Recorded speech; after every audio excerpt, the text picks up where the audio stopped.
हाँ जी दोस्तों, कैसे हैं आप सभी? आई होप आप लोग अच्छे होंगे और आप लोग की तैयारी बहुत अच्छे लेवल पे चल रही होगी। लास्ट की वीडियो में हम लोगों ने टिम्बर, ब्रिक, स्टोन और पेंट के शॉर्ट नोट्स कैसे बनाएंगे वो हम लोगों ने लास्ट की वीडियो में बात कर ली थी। आज की वीडियो में हम देखेंगे लाइम के शॉर्ट नोट कैसे बनाएं। ठीक है, अगर आप चैनल पर नए हैं तो वीडियो को लाइक करें और चैनल को सब्सक्राइब करें। और चलते हैं, देखते हैं लाइम के शॉर्ट नोट कैसे बनाएं। जैसा कि आप लोग स्क्रीन पर देख सकते हैं, स्क्रीन पे हम लोगों ने लाइम के शॉर्ट में सबसे पहले लिखा है कि लाइम क्या है। लाइम एक बाइंडर मटेरियल है, ठीक है। और इसका यूज कहाँ करते हैं? इसका जो हम लोग डेकोरेटिव वर्क में करते हैं, ठीक है। तो सबसे पहले एक टेबल बना ली हम लोगों ने। उसमें हम लोगों ने देख लिखा है कि प्योर लाइम कैसे प्राप्त होगा, किस, ठीक है। और स्वीट लाइम कैसे प्राप्त होगा और मैग्नीशियम लाइम कैसे प्राप्त होगा। जैसे कि प्योर लाइम स्टोन से प्योर लाइम प्राप्त होगा, ठीक है। जिप्सम से स्वीट लाइम और डोलोमाइट से मैग्नीशियम लाइम, कंकर से हाइड्रोइक लाइम और सेल कोरल से फेट लाइम और चौक से प्योर लाइम, ठीक है। तो ये हम लोग ने टेबल बना के दिखा दिया कि कौन से कैलकुलेस रॉक से कौन सा लाइम हम लोग को प्राप्त होगा, ठीक है। फिर आता है हाइड्रेशन। हाइड्रेशन में भी हम लोगों ने मेन मेन की पॉइंट को नोट कर लिया है कि ठीक है, जब जब हम क्विक लाइम को H2O से क्रिया कराते हैं तो हाइड्रेशन होता है, ठीक है। इसमें क्या क्या होता है ये हम लोगों ने मेन मेन पॉइंट को लिख लिया है। और हाइड्रेशन क्रिया होती है वो एक्सोथर्मिक की रिएक्शन होती है, ठीक है। और उसके बाद आता है सेटिंग और हार्डनिंग। सेटिंग और हार्डनिंग में भी हम लोगों ने मेन मेन की पॉइंट को लिख लिया है, ठीक है। जैसा कि आप स्क्रीन पे देख सकते हैं। और हार्डनिंग में जो होती है वो तीन टाइप की हार्डनिंग होती है। एक कार्बोनेट हार्डनिंग, दूसरा हाइड्रेटेड हार्डनिंग, तीसरा हाइड्रोसिलिकेट हार्डनिंग, ठीक है। तो इसको भी हम लोगों ने क्लासीफाई किया है। फिर आता है, फिर हम लोग लिखा है some important term related to lime, ठीक है। जैसे कि कैल्सिनेशन क्या है, उसके भी मेन मेन की पॉइंट लिख लिए हैं, ठीक है। और कैल्सिनेशन जब होता है तो क्या होता है, कितनी हीट रिलीज होती है, ठीक है। वेट कितना रिड्यूस होता है, वॉल्यूम कितना रिड्यूस होता है। उसके बाद आता है क्विक लाइम। कैल्सिनेशन के बाद जो प्राप्त होता है, ठीक है, उसे हम लोग क्विक लाइम बोलते हैं। फिर लम्प लाइम, इसके भी की पॉइंट लिखे हैं। कार्बोनेट हार्डनिंग, ठीक है। इसके बाद हाइड्रेटेड हार्डनिंग, फिर इसके बाद है हाइड्रोसिट हाइड्रोसिलिकेट हार्डनिंग। इसके भी मेन मेन की पॉइंट को हम लोग लिख के शॉर्ट नोट्स को बनाया है, ठीक है। चलते हैं नेक्स्ट पेज पे। फिर आता है जनरल क्लासिफिकेशन ऑफ लाइम, ठीक है। तो इसके इसके बिहाफ पे हम लोगों ने लाइम को तीन टाइप में क्लासीफाई किया। एक प्योर लाइम है, एक हाइड्रोइड लाइम है और एक पुअर लाइम है, ठीक है।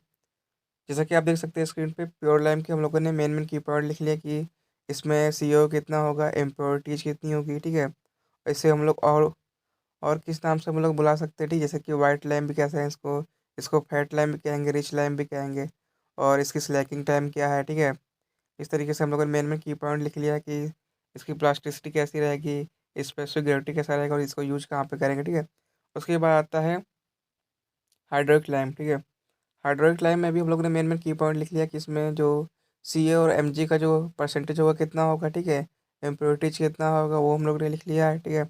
इसके बाद इम्प्योरिटीज में जो होता है वो सिलिका होता है, एल्यूमिना होता है, आयरन ऑक्साइड जो होता है वो इम्प्योरिटीज के रूप में होता है, ठीक है। उसके बाद आता है जो हाइड्रोइक लाइम है उसको हम लोग तीन तीन टाइप से क्लासीफाई करते हैं। एक तो होता है फेबली हाइड्रोइक लाइम, ठीक है। और एक है मॉडरेटली हाइड्रोइक लाइम, एक है इमीडिएटली हाइड्रोइक लाइम, ठीक है। इसमें भी हम लोगों ने देख सकते हैं आप स्क्रीन पे कि मेन मेन की पॉइंट लिख लिए हैं कि किसमें इम्पोर्टेज कितनी होगी और किसकी स्लैकिंग स्लो है, किसकी स्लैकिंग फास्ट है, ठीक है। और सेटिंग टाइम कितना रहेगा, उसको किस प्लेस पे हम लोग यूज करेंगे, ठीक है। तो जैसा आप देख सकते हैं। उसके बाद आता है लीन और पुअर लाइम। इसमें भी इम्प्योरिटी की मात्रा 30% ज़्यादा होती है, ठीक है। इसकी हाइड्रेशन स्लो होती है। इसमें भी मेन मेन की पॉइंट का हम लोग नोट कर चुके हैं, ठीक है। और इसका कलर कैसा है, कहाँ यूज, किस स्ट्रक्चर में यूज करेंगे ये भी लिखा गया है, ठीक है। उसके बाद हाइड्रोलिसिटी, इसके भी मेन की पॉइंट लिख लिया है। तो स्क्रीन पर आप देख सकते हैं, इस तरीके से आप लाइम को क्लासीफाई कर सकते हैं। चलते हैं नेक्स्ट पेज पे। फिर आता है फिर एक आता है क्लासिफिकेशन अकॉर्डिंग टू IS 712, ठीक है, 712 के अकॉर्डिंग। तो इसमें हम लोगों ने जो लाइम को है class A, class B, class C, class D, class C और क्लास F में क्लासीफाई किया है, ठीक है। इसमें भी आप देख सकते हैं स्क्रीन पे कि क्लास A में हम लोगों ने मेन मेन को की पॉइंट को नोट किया। जैसे कि इम्प्योरिटीज कितना होगा, इसका इनिशियल सेटिंग टाइम कितना होगा, फाइनल सेटिंग टाइम कितना होगा और यूज कहाँ पे करेंगे, ठीक है, और कंप्रेसेशन कितनी होगी, ये लिखा है। उसके बाद क्लास बी में भी इसी टाइप से हम लोगों ने मेन मेन की पॉइंट लिखा है, ठीक है। और क्लास सी जो कि फैट लाइम होता है उसमें भी हम लोगों ने मेन मेन की पॉइंट लिखा है और कहाँ यूज होगा, ठीक है। क्लास डी में भी इस ऐसे ही किया है, ठीक है। इसके बाद क्लास ई, उसमें भी मेन मेन पॉइंट कि सी ओ कितना होगा, एम जी ओ कितना होगा, यूज कहाँ पे करेंगे, और क्लास एफ, ठीक है। जो क्लास ए है उसको हम लोग इमिनेंटली हाइड्रोक्लाइम बोलते हैं, ठीक है। क्लास बी को सेमी हाइड्रोक्लाइम, क्लास सी को फैट लाइम, क्लास डी को मैग्नीशियम डोलोमाइट लाइम, ठीक है। और क्लास ई को कंकर लाइम और क्लास एफ को सिलीसियस डोलोमाइट लाइम, ठीक है। उसके बाद हम लोगों ने इम्प्योरिटीज इन लाइम लिखा है। लाइम में इम्प्योरिटीज कौन कौन सी हो सकती हैं, जैसे कि मैग्नीशियम कार्बोनेट और क्ले। इसमें भी मेन मेन की पॉइंट लिख लिया है कि ये इसकी वजह से होता क्या है, ठीक है। जैसे कि ये लाइम की सेटिंग्स लेकिंग स्लो कर देता है, ठीक है। और ये हाई हाई स्ट्रेंथ प्रोवाइड करता है, ठीक है। और इस क्ले में भी मेन मेन की पॉइंट लिख लिया है, ठीक है। कि अगर इसकी परसेंट इतना होगा तो क्या इफेक्ट डालेगा, परसेंटेज बढ़ जाएगा तो क्या इफेक्ट डालेगा, ये भी लिखा है। तो इस तरीके से आप स्क्रीन पे देख सकते हैं कि मेन मेन पॉइंट लिख सकते हैं और आप शॉर्ट नोट्स बना सकते हैं। चलते हैं नेक्स्ट पेज पे। नेक्स्ट पेज में इम्प्योरिटीज में पहले हम लोग ने लाइम को में क्ले देख लिया, ठीक है। उसके बाद सिलिका है इम्प्योरिटीज के तौर पे, और आयरन ऑक्साइड, सल्फर, फिर कार्बोनेसियस मैटर और एल्कलीज, ठीक है। इसमें भी क्या देख सकते हैं कि इसमें भी मेन मेन की पॉइंट को हम लोग ने नोट किया है, ठीक है। जैसे कि silica free from bad effect, ठीक है। और इसका कितना परसेंट होना चाहिए और एक्सेस से क्या इफेक्ट बढ़ेगा, ठीक है, ये भी लिखा है। उसके बाद आता है प्रॉपर्टी ऑफ लाइम। तो लाइम की प्रॉपर्टी क्या होनी चाहिए, इसकी एक्सलेंट प्लास्टिसिटी होनी चाहिए, एक्सलेंट वर्केबिलिटी होनी चाहिए, गुड वाटर रिटेनिंग कैपेसिटी होनी चाहिए, और लेस सिंकेज होना चाहिए, ठीक है। फिर आता है मैन्युफैक्चर ऑफ कंकर। कंकर लाइम है हाइड्रोइक लाइम, ठीक है। हाइड्रोइक लाइम को मैन्युफैक्चर कैसे करेंगे, ठीक है। उसमें फर्स्ट प्रोसेस आता है कलेक्शन ऑफ कंकर, फिर आता है कैल्सिनेशन ऑफ कंकर, उसके बाद आता है स्लैकिंग ग्राइंडिंग ऑफ बर्nt लाइम, ठीक है। और जो कलेक्शन करेंगे उसमें दो आते हैं, एक होता है नूडल्स, एक होता है ब्लॉक। इसके भी मेन मेन की पॉइंट को हम लोग नोट कर लिया, ठीक है। फिर पहुंचते हैं टेस्ट के लाइम टेस्ट जो होगा लाइम के टेस्ट होंगे। उसमें दो टाइप टेस्ट होते हैं, एक फील्ड टेस्ट, एक लैब टेस्ट, ठीक है। फील्ड टेस्ट में फिजिकल टेस्ट, इसके मेन मेन की पॉइंट लिख लिए कि इसका कलर कैसा होगा, तो कौन सा लाइम होगा, जैसे कि वाइट कलर तो प्योर लाइम होगा, ठीक है।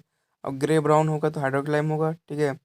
ऐसे ही आता है वर्केबिलिटी टेस्ट।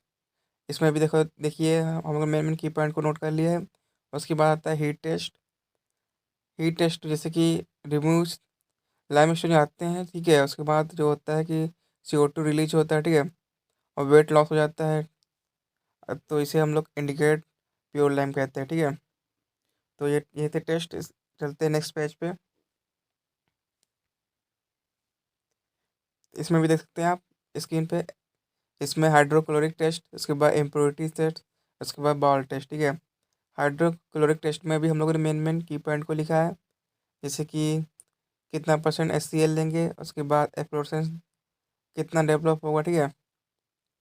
उसके बाद क्या इफेक्ट होगा, ये भी लिखा है। थिक जेल होगा तो क्लास ए बनेगा, ठीक है। लेस थिक जेल बनेगा तो क्लास बी बनेगा। लिक्विड फॉर्म में होगा तो क्लास सी लाइम होगा, ठीक है। इम्प्योरिटी टेस्ट में भी हम लोग ने मेन में की पॉइंट को लिख लिया है। इसके बाद आता है बॉल टेस्ट। बॉल टेस्ट में अगर लिटिल एक्सपेंशन होगा तो क्लास बी होगा, ठीक है। क्रैक नहीं पड़ेगा तो क्लास ए होगा, ठीक है। उसके बाद आता है लैब टेस्ट। लैब टेस्ट में को हम लोग IS 6932 के अकॉर्डिंग हम लोग लैब टेस्ट करते हैं, ठीक है। IS 6932 इसमें आता है फर्स्ट आता है साउंडनेस टेस्ट, जो कि IS 6932 पार्ट फोर्थ है, ठीक है। प्रेजेंस ऑफ फ्री लाइम को बताता है, ठीक है। इसके लिए हम लोग ली चैटलियर ऑपरेटर्स यूज करते हैं, जैसा कि आप स्क्रीन पे देख सकते हैं। इसमें भी मेन मेन की पॉइंट लिख लिया कि जो मोटार बनाएंगे उसका रेशियो क्या होगा, और जो वाटर मिलाएंगे वो कितना मिलाएंगे, जो नेट एक्सपेंशन होना चाहिए वो कितना होना चाहिए IS कोड के अकॉर्डिंग, ठीक है। उसके बाद आता है ट्रांसफर स्ट्रेंथ टेस्ट। इसमें भी IS 6932 और इसका पार्ट जो है वो सेवेंथ है, ठीक है। इसमें 6 बीम बनाते हैं। इसमें भी मेन में की पॉइंट लिख लिया है कि अगर एम का जो वैल्यू है 10.5 होगा तो क्लास ए, 7 होगा तो क्लास बी, ठीक है। उसके बाद जो है lab test compressive strength test भी होता है, फाइनेस टेस्ट भी होता है, और सेटिंग टाइम टेस्ट भी होता है, जो कि सिर्फ नाम जानने की ज़रूरत है, इसका डिटेल एग्जाम में नहीं पूछता है, ठीक है। फिर आता है केमिकल एनालिसिस। इसको भी देखिए हम लोग ने मेन में की पॉइंट लिखा है, ठीक है, केमिकल एनालिसिस में, स्क्रीन पे आप देख सकते हैं। चलते हैं नेक्स्ट पेज पे। फिर आता है छोटे छोटे पॉइंट, जैसे कि लाइम पुट्टी क्या है, डिस्टेम्पर क्या है, गेज मोटर क्या है, लाइम पनिंग क्या है, स्टोन लाइम क्या है, प्लास्टर ऑफ पेरिस क्या है। तो जैसा कि लाइम पुट्टी में भी देख सकते हैं हम लोग, raw linseed oil plus chalk powder को मिलाकर हम लोग बनाते हैं लाइम पुट्टी। और ये जो है ग्लास के फ्रेम, ग्लास को जो होता है उसको फ्रेम में चिपकाने के लिए यूज होता है, ठीक है। उसके बाद आता है डिस्टेम्पर। डिस्टेम्पर वही दो टाइप से होते हैं, एक ऑयल डिस्टेम्पर, एक होता है ड्राई डिस्टेम्पर, ठीक है। और एक मेन की पॉइंट आता है कि 1 kg डिस्टेम्पर में हम लोग 600 ml वाटर को मिलाना पड़ता है, ठीक है। उसके बाद आता है गेज मोटर। अगर हम लोग lime plus cement plus sand तीनों को एक साथ मिलाएंगे तो गेज मोटर बनेगा, ठीक है। इसका फ़ायदा ये होता है कि इसकी जो वाटर रिटेनिंग कैपेसिटी और स्ट्रेंथ दोनों इसकी ज़्यादा होती है, ठीक है। और आता है लाइम पनिंग, ठीक है, लाइम पनिंग। इसके बाद आता है प्लास्टर पेरिस, ये पार्शियल कैल्सिनेशन ऑफ जिप्सम से बनता है, ठीक है। इसके बाद आता है स्टोन लाइम, ये प्योर लाइम ही होता है, इसका यूज मोटार में करते हैं, ठीक है। फिर आता है मेथड ऑफ कैल्सिनेशन। इसमें सिर्फ हमको नाम जानने की जरूरत है, जैसे कि पजावा होता है, फिर इंटरमीडिएट क्लीन होता है, फिर कंटिन्यूस क्लीन होता है, फिर होता है मॉडर्न क्लीन, ठीक है। तो स्क्रीन पर आप देख सकते हैं कि इस तरीके से आप लाइम के शॉर्टनर्स को बना सकते हैं। जैसा कि आप, हमारा लाइम का शॉर्टनर 6 पेज में बना है, ठीक है। मेन मेन की पॉइंट और टेबल के जरिए हम लोग ने शॉर्ट नोट्स को कंप्लीट किया है। ये आप देख सकते हैं स्क्रीन पर, ठीक है। आज की हम वीडियो में हम लोगों ने लाइम के शॉर्ट नोट्स को डिस्कस किया है, और पहले की वीडियो में हम लोग ने ब्रिक, स्टोन और टिम्बर और पेंट के शॉर्ट नोट्स को पहले ही हम लोग डिस्कस कर चुके हैं, ठीक है। और अभी हम लोग के 2 टॉपिक रह गए हैं, एक सीमेंट है और एक फेरस मटेरियल है, ठीक है। उसके शॉर्ट नोट्स की वीडियो बहुत जल्दी आने वाली है, ठीक है। अगर आप चैनल पर नए हैं तो वीडियो को लाइक कर सकते हैं और चैनल को सब्सक्राइब कर सकते हैं। मिलते हैं नेक्स्ट वीडियो में। Bye bye.